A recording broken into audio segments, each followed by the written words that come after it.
तर नमस्कार मंडळी, पुन्हा एकदा स्वागत आहे सुष्मिताच्या ब्लॉगमध्ये. तर आम्ही चाललेलो आहोत आज स्कॅनसाठी. इकडे आमचे आहो दिसत नसतील असं दाखवते, इथं आमचे आहो. आणि आता आम्ही निघालो आहे ॲनिमल स्कॅनसाठी, जे की 5th मंथच्या एंडिंगला आसपास करतात. तर त्याच्यासाठी चाललेलो आहोत. मागच्या वेळेस गेलो होतो, म्हटलं व्लॉग काढेल आणि व्लॉग नाही काढला आणि बरं झालं नाही काढला. बहुतेक तेच होतं की आमचं स्कॅनिंगच झालं नाही त्या दिवशी.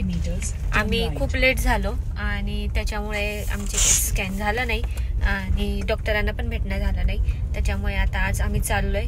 आज ड्युटीसुद्धा आहे, ड्युटी पण करायची आणि प्लस हे पण आहे. तर चला व्लॉग कंटिन्यू करा. मग स्कॅनिंग वगैरे झालं तुम्हाला सांगेलच पुढं काय काय होतं आणि कुठे कुठे अजून जाते, दिवसभर काय करते या व्लॉगमध्ये तुम्ही पहा. त्याचा नारळ पाणीचा डोस चाललाय. कसं लागलं?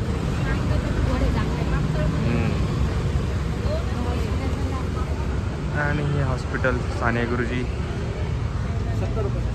तर मंडळी अशा प्रकारे आमची नाही माझी तर माझी ॲन्युअली स्कॅन होती ती झालेली आहे.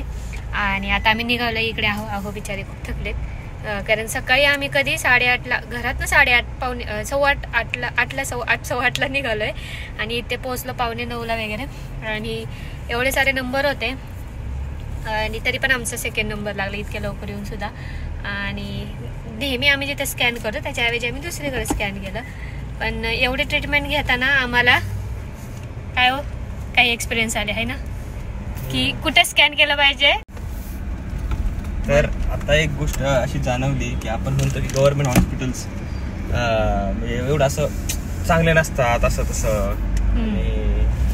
पण आम्हाला एक गोष्ट जाणवली की सरकारी दवाखान्यामध्ये पण सोय खूप छान असते.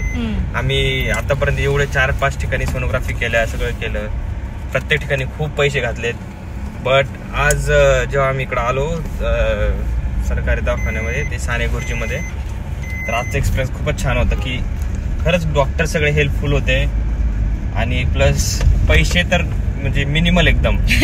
पैसे म्हणजे किती रुपये तुम्हाला म्हणजे सांगते पण 50 रुपये फक्त. आणि ते जर तुम्ही प्रायव्हेटमध्ये गेलात ना, आम्ही तर पहिले सगळे प्रायव्हेटमध्येच केलंय. आम्ही ट्रीटमेंट प्रायव्हेटमध्येच घेतोय कारण ऑलरेडी आमची इन्शुरन्स वगैरे आहे. आणि कसं आपण सांगू शकत नाही ना की ऐनवेळी डिलिव्हरीच्या वेळेस काय होऊ शकतं काही नाही. तर कसं असतं की आम्ही सगळे आधी जे काय स्कॅनिंग असतं म्हणजे पहिलं हार्टबीट असतं, पहिलं प्रेग्नेन्सी आहे की नाही, त्याच्यानंतर हार्टबीट, त्याच्यानंतर एनटी स्कॅन, अशा 3 सोनोग्राफी केल्या. लिटरली आमचे 5,000च्या वरती आहे की नाही, 5-6 हजाराच्या वरती आमचे पैसे गेलेत.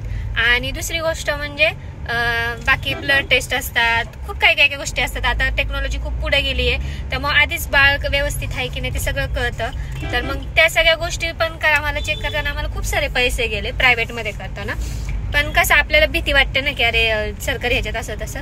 तर आता आमच्या इकडे कसं हॉस्पिटल आहे, खूप मोठं हॉस्पिटल आहे. साधारण माझ्या मम्मीचं म्हणा, माझ्या काकीचं म्हणा, सगळ्या आमच्या घरातल्यांची तिथेच डिलिव्हरी झालेली. तर मी काही गेले नाही, मग मी जवळ म्हणून आमच्या तिथेच गेले. त्याच्यानंतर आज आम्ही फर्स्ट एक्सपिरियन्स घेतला, खूप छान एक्सपिरियन्स होता आमचा. आणि लिटरली फक्त 50 रुपयात सगळी कामं झालेली आहेत. आणि खरंच प्रत्येक डॉक्टरने विचारलं काय तुम्हाला काय प्रॉब्लेम आहे, काय झालंय, कसं आहे. तर अशा प्रकारे म्हणजे छान झालं. बाकी मग प्रायव्हेटमध्ये तर गोष्टी छानच असतात, त्यात काही वाद नाही. पण सरकारी याच्यामध्ये कसं एक्सपिरियन्स पर्सन असतात, त्यांना म्हणजे डॉक्टरला पण जास्त कळतं म्हणजे सगळ्याच डॉक्टरांना कळतं. काय बोलतेय मी, तसं सगळ्याच डॉक्टरांना कळतं. पण कसं सरकारीवाल्यांना जास्त एक्सपिरियन्स असतो. आणि हे मी जिथे जाते म्हणजे जिथे ट्रीटमेंट आता फर्स्ट टाइम गेली आहे मी. आज माझा फर्स्ट डेज होता, फर्स्ट ट्रीटमेंट होती, खूप छान झाली. आणि खूप छान प्रकारे रिपोर्ट पण छान आलेले आहेत. नॉर्मली देवाच्या कृपेने नजर कोण लागू नये, खूप छान रिपोर्ट आलेले आहेत. बाळ पण छान आहे, सगळं व्यवस्थित आहे. आता हे ॲन्युअली स्कॅन पण छान झालेली आहे. बाकी आता बघू कसं होतं आहे कसं नाही ते. तुमच्या पण ब्लेसिंगची खूप गरज आहे.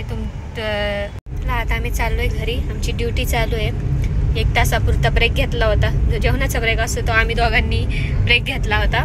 तर 1-2 तास लागले आम्हाला. आता घरी जाऊन आम्हाला ड्युटी करायची आहे. कारण हॉस्पिटल्स कसे संडेचे बंद असतात आणि सॅटर्डेला आम्ही गेलो होतो तर तुम्हाला ॲज युजल माहिती आहे त्या दिवशी आमचं काही झालंच नाही कारण आम्ही खूप लेट गेलो होतो आणि तुम्ही पाहिलं सानिकाची फंक्शन होतं त्याच्यामुळे आम्हाला काही जमलं नाही. आणि चला आता बघूयात कशी जर्नी होती. फक्त तुमचे आशीर्वाद असू द्या, सगळं काही छान होऊ दे आणि असंच भरभरून प्रेम द्या, सबस्क्राईब करत जात जा आणि तुमच्याकडे काही टिप्स असतील तर तेही मला सांगा की काय काळजी घेतली पाहिजे, काय केलं नाही पाहिजे ते पण तुम्ही सांगा, तेही मी करेल. कारण काही जण आपले सबस्क्रायबर आहेत त्यांना खूप म्हणजे आता लग्न होऊन त्यांना भरपूर वर्ष झालेली आहेत, तर मग तुम्ही देखील मला सांगा आणि मला जे एक्सपिरियन्स आले मी ते तुमच्यासोबत शेअर करत राहीलच. त्याचं बाय द वे माझी ट्रीटमेंट आता कुठे होईल काय नाही, मी ऑलरेडी प्रायव्हेटमध्ये चालूच आहे माझी. पण मग मी एकच सल्ला देईल, जर तुम्हाला असं सपोज वाटलं की नाही बाबा सरकारी ह्याच्यात घ्यायचं आहे तर प्रायव्हेटमध्ये तुम्ही घ्या. फक्त मग तुम्हाला असे रिपोर्ट्स काढायला लावतात ना, तेच म्हणजे सोनोग्राफी म्हणा, ब्लड टेस्ट म्हणा, युरिन टेस्ट म्हणा, अजून भरपूर गोष्टी असतात, खूप सारे टेस्ट असतात. तर मी प्रेफरन्स देईल ते तुम्ही सगळे सरकारीमध्ये करा, बेस्ट असतात, पटकन पण देतात आणि दुसरी गोष्ट म्हणजे पैसेही वाचतात, खूप स्वस्तात होतात.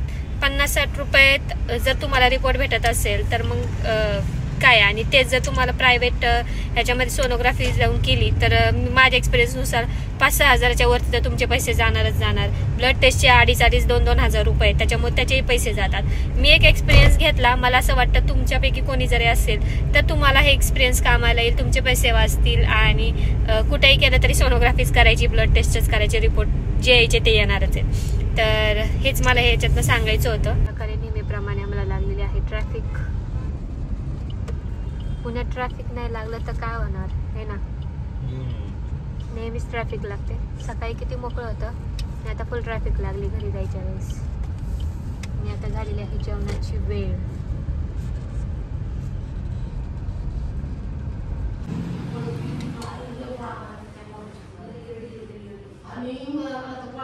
संत्रीचा ज्यूस द्या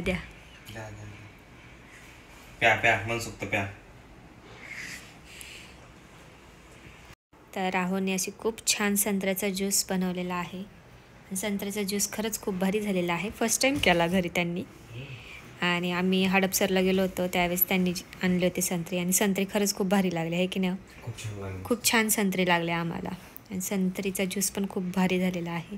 मी तर पहिल्यांदाच घरी पिते माहिती आहे का. बाहेरच्या पेक्षा बाहेर लागलं मला. हां खूप मस्त लागली.